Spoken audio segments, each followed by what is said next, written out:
లేచిపోవడం అంటే 2 రకాలు ఉంటది. వాళ్ళు ఇష్టపడి వెళ్ళడం, రెండోది మోసపోయి వెళ్ళడం. నువ్వు పట్టుకొచ్చి తీసుకొచ్చాక కదా అది మోసపోయారా లేచిపోయారని తెలిసేది. సాధారణంగా పోలీసుల మీద ఏంటంటే వర్క్ భారం ఎక్కువ ఉంటది లాండ్ ఆర్డర్ మీద.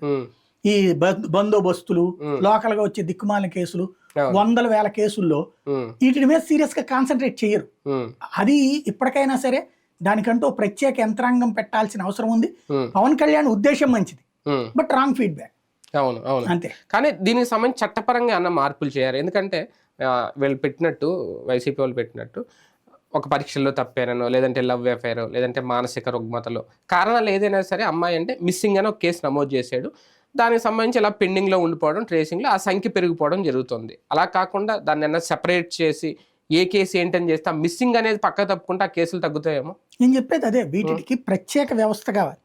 ఇవాళ మన పోలీసింగ్ చాలా పరిమితం అండి, వర్క్ అపరిమితం. నిజంగా చెప్పాలంటే పోలీసులకి నరకం. వాళ్ళు నిద్దట్లో కూడా అదే కలవరిస్తుంటారు పాప. రాత్రి పగలు ఓ పక్కనేమో రాజకీయ ఒత్తిళ్లు, ఇంకో పక్కన గ్రౌండ్ లెవెల్ అసాంఘిక శక్తులు, వాళ్ళకి ఉన్న సిబ్బంది తక్కువ, దాంట్లోనే సర్దుకోవాలి, విలవిలలాడతారు. నిజంగా పోలీసులకి కోర్టులలో పనిచేసే వాళ్ళకి కాళ్ళకి దండం పెట్టి నీళ్లు నెత్తిని చల్లుకోవాలి. ఎందుకంటే ఆ 2